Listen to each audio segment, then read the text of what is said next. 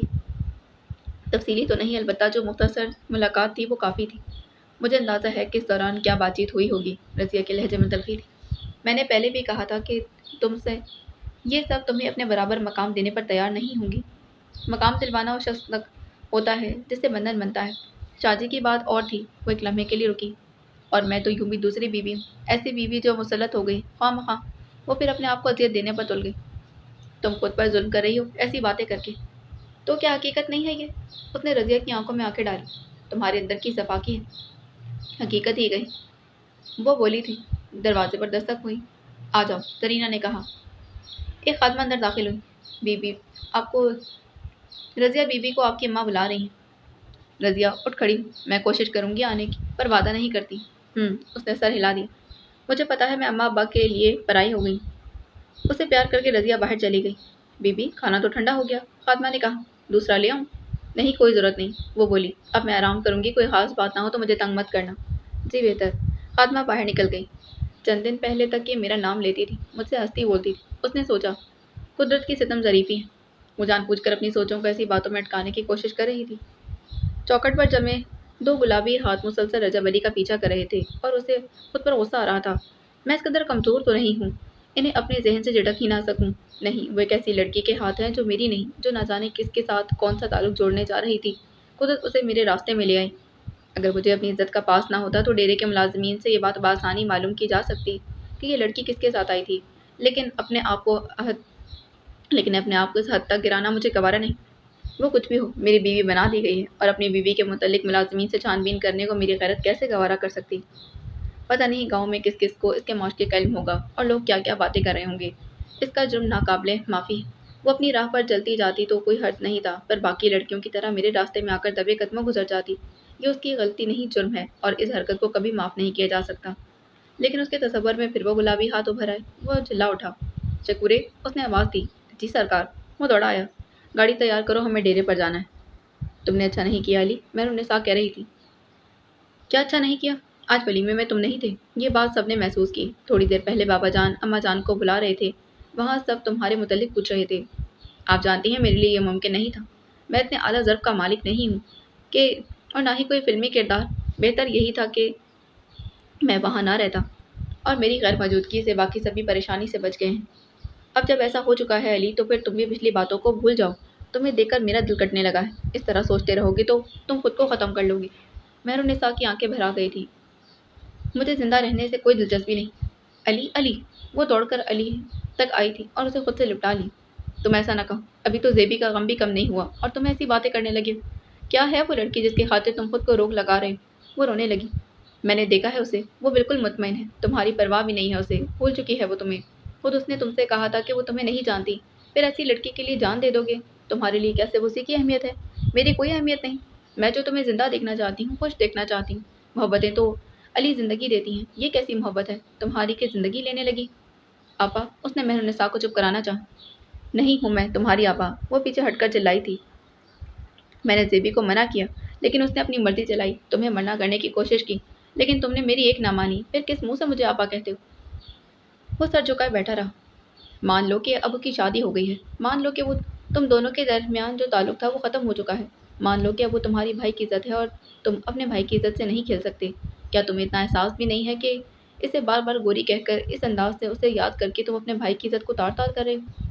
اس کی یاد اتنا ستاتی ہے تو جاؤ اسے ہاتھ سے پکڑ کر کھینچ لاؤ، مگر تم یہ نہیں کر سکتے۔ کر سکتے ہو؟ آپا میری بات تو سنیں۔ تم لوگ ہر وقت اپنی سنانے کے عادی ہو، لیکن آج میری بات سنو۔ اس نے حیدر علی کو ڈپٹ دیا تھا۔ وہ تمہاری بھابھی بن چکی ہے، اور بھابھی دیور کا رشتہ وہ نہیں ہوتا جس کے لیے تم اتنے افسردہ ہو۔ اپنے دیوروں کے لیے وہ ماں اور بہن کی جگہ لے لیتی ہے، سمجھے تم؟ اپنی بہن یا ماں کے لیے اس انداز میں تم سوچ سکتے ہو؟ حیدر علی کی مٹھیاں بھیج گئیں، وہ اٹھا اور تیزی سے کمرے سے باہر نکل گیا۔ مہرالنساء کی باتیں پگھلے ہوئے شیشے کی طرح اس کی سماعت سے ٹکرا کر پورے وجود میں پھیلتی گئیں۔ اس کی یاد اتنا ستاتی ہے تو جاؤ اور اسے ہاتھ سے پکڑ کر کھینچ لاؤ، مگر تم یہ نہیں کر سکتے۔ کر سکتے ہو؟ در و دیوار چیخنے لگے۔